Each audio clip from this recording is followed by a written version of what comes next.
There are a lot of names being thrown around for Biden's new picks. One caught our eye, Pete Buttigieg being looked at for the next ambassador to China in order to give him some new policy experience. One Democratic insider said Buttigieg, being the OMB director, had come up, but he rejected it because he wanted a, quote, real cabinet position, not a staff-level job. Oh, this guy. President and founder of Solidarity Strategies, author of T.O. Bernie, and former senior advisor to the Bernie Sanders campaign, Chuck Rocha, and White House reporter for Real Clear Politics, Philip Wegman, are with us to discuss. Great to see you guys. Good to see you, gents.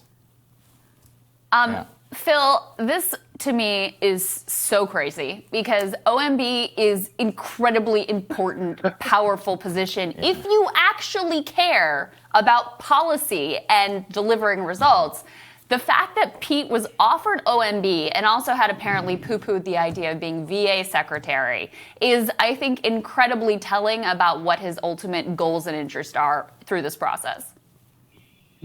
Yeah, being OMB director is not as cool at Harvard happy hours. Right. And, I think that what this shows is that he has, if these reports are true, is that he has given up an opportunity to be massively influential in the coming administration. Like you noted a second ago, OMB does not just focus on budgets. They also focus on personnel. They're involved in almost any policy action of any administration.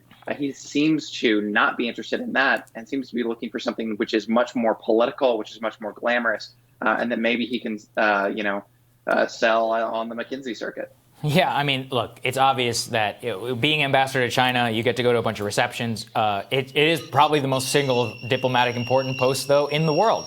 Chuck, what do you make of this news generally about, turning down a job like OMB or VA secretary, both of which are incredibly important jobs, VA secretary being one of our most important, in order to, be an ambassador to China? I think Crystal's point is the best. I think it exposes what he really wants to do with his career. I mean, if he wanted to really have a big impact on the administration, he would have taken one of those jobs. But I think he is very ambitious. I think that I don't put that past him, but I haven't met very many white males who aren't ambition, who have the nerve to say, not that one, not that one. How about that one over there? As a poor old redneck who grew up in East Texas, I'll go over and cut the lawn if they'll pay me enough money. Like, I'll go over and do some work. But let me just be clear about something. It also shows that he wants to run for something else. It shouldn't surprise anybody that he was the mayor and he got to do things at the DNC and he ran for president and ran a good campaign. So he wants to be president one day, and he ain't shy about that. He'd like to be vice president someday. And it looks much better on his resume if he is the ambassador to China than OMB, because there's a lot of old Democrats who don't even know what the OMB is, and so they know where China is, and they think that that's pretty important. Yeah, you're right, obviously. And Phil, what does it say about the Biden team and the way that they're going through this selection process that they would allow this sort of thing to occur, where they're just going to cater to what Pete's ambitions, future political ambitions are, rather than saying, okay, we need to get these people in here who are really qualified and who have a certain ideology and are going to get things done. I think that this is yes, it's about Pete, but also we've seen this play out throughout this process where it's let me get this person who's my friend, let me pay off this political chit, let me check the diversity check boxes without regard to ideology that I feel like I need to check, rather than any actually sort of studied effort at constructing an effective administration.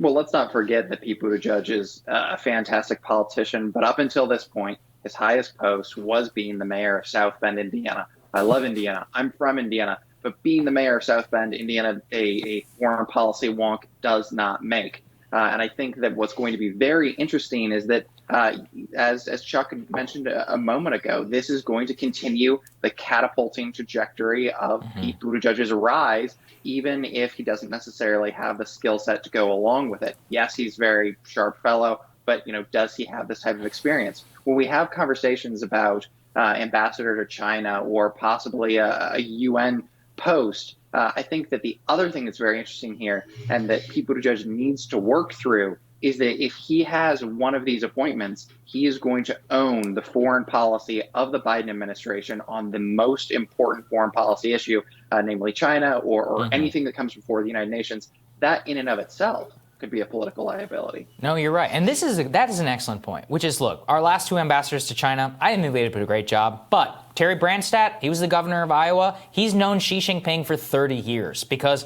of trade missions back and forth between the two, and he'd known him for a long time. The one before that was John Huntsman. He spoke fluent Mandarin, okay?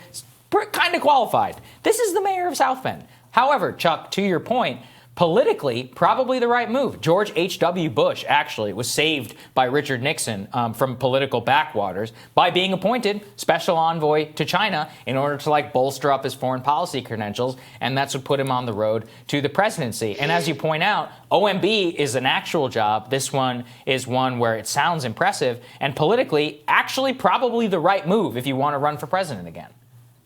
There's a lot of people in China. There's a lot of people that make a lot of products that we buy from China. And he could take this position and do something really good with it if he took the opportunity. Coming out of the labor world and talking about currency manipulation, talking about our trade laws, talking about how we're going to have to work with this super complicated. In the back of my mind, I just keep thinking that Pete Buttigieg ain't the one going to be in the room making all the deals. And there's a lot of talented operatives out there that we have working for this government who've been doing long-term relations in China. And Pete will kind of be just the face of that and good to go out and do a press release. And that I'll probably be all right with it. Yeah, fair enough. It's interesting. I'm thinking about, the person who actually, of course, got the nod for OMB is Neera Tanden. Who obviously, look, it's no secret how I feel about her and how probably everybody here feels about her. I won't speak for you all. Yeah. But the thing that she actually does care about power. Yeah, that's right. Right? She actually understands how to operate these levers in this town. And so for her, OMB director is like, yes, absolutely. And it's just interesting the contrast between that and someone like Pete, who just wants to pad his political resume with a foreign post so that he can have that in his, toolkit for the next time he runs for president. Yeah. Anyway, I think it's very revealing and very interesting all the way around. That's right. All right, coming up, we're going to discuss who's attempting to replace Marcia Fudge in the Ohio's 11th district. That's next when Rising continues.